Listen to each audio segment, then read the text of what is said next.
আজ থেকে প্রায় 40 বছর আগের কথা। ত্রিপুরার একটি ব্যাংকে ডাকাত পড়েছে।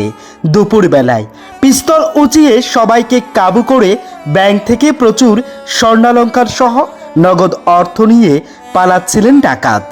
আর ঠিক তখনই জীবনের মায়া না করে সেই ডাকাত দলের পিছু ধাওয়া করেন এবং গরিব মেহনতি মানুষের গচ্ছিত সম্পদ উদ্ধার করেন এক ব্যাংক কর্মী।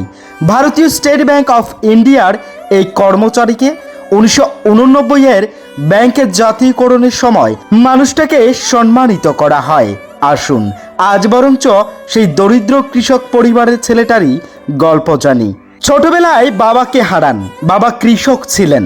চোখে ধানি জমিতে কাজ করার সময় একটা ধান এসে পড়ে। তারপর হারান দৃষ্টিশক্তি, আর সেখান থেকেই না ফেরার দেশে চলে যান। তারও কিছু বছর পূর্বে হারান মাকেও। চরম দারিদ্রতা তখন চলছিল গোটা রাজ্যে। তার মাঝে পিতাহারা সন্তান আর তার লেখাপড়া কতটা কষ্টকর তা আর বলে বোঝাতে হয় না। আর ঠিক জীবনের পথের লড়াইয়ের গল্পে মানুষটার সফলতা একটা ব্যাংকের চাকরি।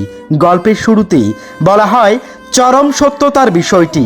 মানুষটার জীবনে বড় অর্জিত সাফল্য। 7/12/1984 সাল।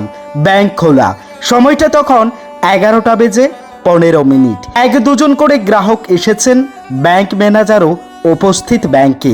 হঠাৎই 5-6 জনের একটা ডাকাত দল সোজা ব্যাংকে ঢুকে পড়ে। হাতে পিস্তল উঁচিয়ে সবাইকে চুপ করতে বলেন। সবাই হকচকিয়ে উঠলেন। ডাকাত দল ঢুকলো ব্যাংকের স্ট্রং রুমে। লুটপাট চলতে থাকে।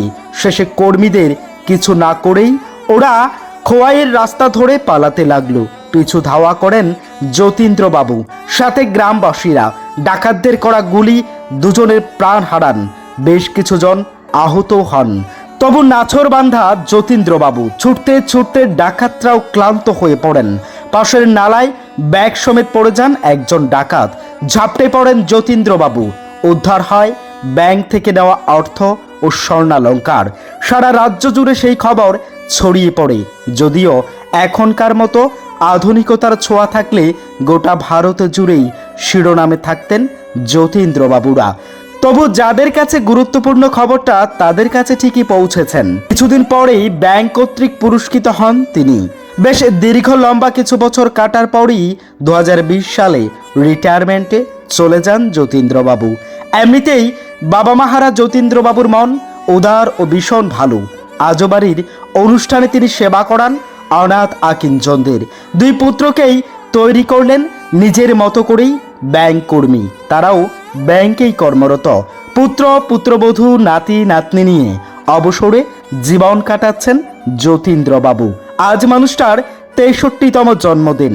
তাই আজকের দিন গোটা পরিবার পরিজনদের পাশাপাশি আমাদের পেজের পক্ষ থেকেও অনেক অনেক শুভকামনা। ভালো থাকবেন যতীন্দ্রবাবু। আপনার দীর্ঘায়ু কামনা করি।